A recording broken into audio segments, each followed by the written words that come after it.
Welcome to part 2 of our Excel Basics series. This video will cover changing cell size and alignment, using merge and center, some number options, and the clipboard options. Just as Excel will not autocorrect spelling and grammar, it will also not automatically resize cells to fit the information. This means if the information you enter is longer than the cell, it will be truncated. Typing, "This is a cell," you can see the words are slightly longer than the cell itself. If I type into the next cell, the extra text in column A disappears. It's still there, it's just not visible. To increase the size of a cell, hover your mouse pointer at the end of the column you want to enlarge. Your pointer will change into a black bar with arrows pointing left and right. If you double-click the left mouse button, this will resize the cell to just fit the contents. To manually adjust the size, return the mouse pointer to the end of the cell, press and hold the left mouse button, and drag until the cell is the size that you want.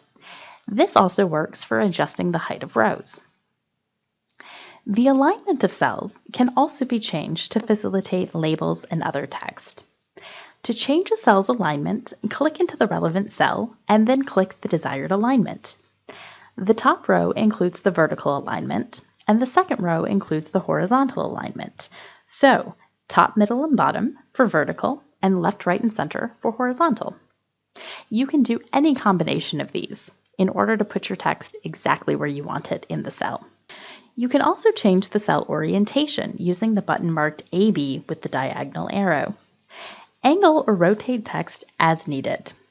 There are lots of options for text placement between the alignment and the orientation options, so play around until you get your text just the way you want it. Sometimes you may need to align text over multiple cells. This is where merge and center comes in. Select the cells that you want to encompass your text. Here, we want to be able to center our table title, inventory list, over both columns. Then press the Merge and Center button in the Alignment section.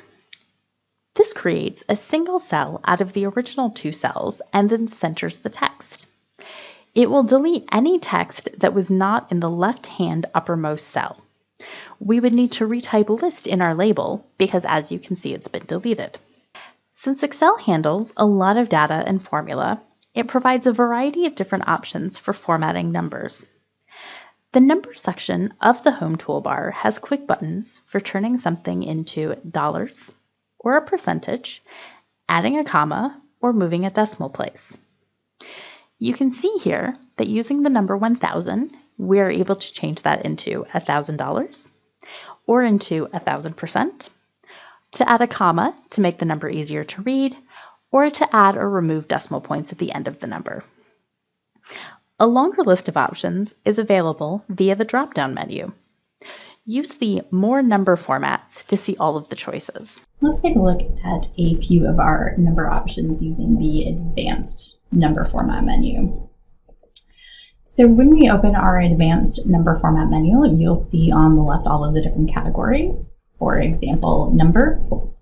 Once we click into a category, we are able to see what the different optional formats are. So for number, we can choose the amount of decimal places. We can choose whether or not to use a comma as a 1000 separator.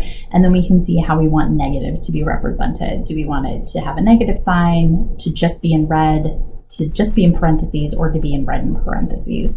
And this is going to be true for all of the different areas. So you're going to have these additional options for all of our different number options. So currency, we can choose a different kind of currency if we want. We have those same negative options.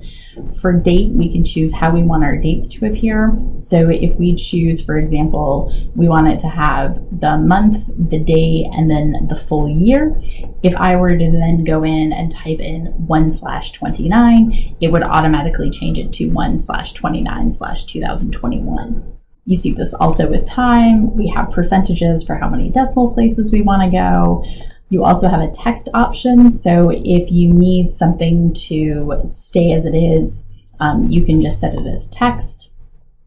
So you have all of these different options and you can mix and match them. So any cell that you select will adhere to that particular number format. So if you need a group of 5 cells to all do the negative currency as just red with the $sign. You just highlight those, you can apply the number format, and you're good to go. And you can do mass applications, so you don't have to choose your number format before you enter all of your information. The last thing we'll look at will be clipboard options. Copying or cutting and pasting can get a little complicated with formulas involved. Utilizing some special options on the clipboard can ensure everything pastes correctly. Let's start by looking at how to copy and cut. I'm going to make our cell yellow so it's easier to follow as we move it around the screen. To copy or cut a cell, begin by clicking on the cell or cells. Copying will allow you to paste the information somewhere else and keep the original. Cutting will allow you to paste the information somewhere else and will remove it from the original location. Once you've selected the cells you want, you can use the Copy or Cut button in the Clipboard section or use the keyboard shortcuts. Once you've selected Copy or Cut, you'll see a line of moving dashes around the selected cells. Then click the cell where you want the information to go. On the Clipboard section, click the down arrow to see all of the paste options. Hovering over an option will tell you a little bit about what it does. So you'll have regular paste that will simply paste whatever it is that you need. Formulas will ensure that the formula pastes to make sure that you're getting the same results. Down here, you'll also see value and number formatting. So if you only want to paste the value and the way it's formatted, or the source formatting, so in this case our yellow highlight, you can do that as well. Clicking just the paste button itself will just do a regular paste. Pasting will typically work between pages of a workbook, but can be a bit more complicated moving between different workbooks. That wraps up part 2 of our Excel basics. In our final video, we'll discuss fill functionality, absolute references, sort and filter options, and the find and replace function. Check out our tech tutorial playlist for additional videos.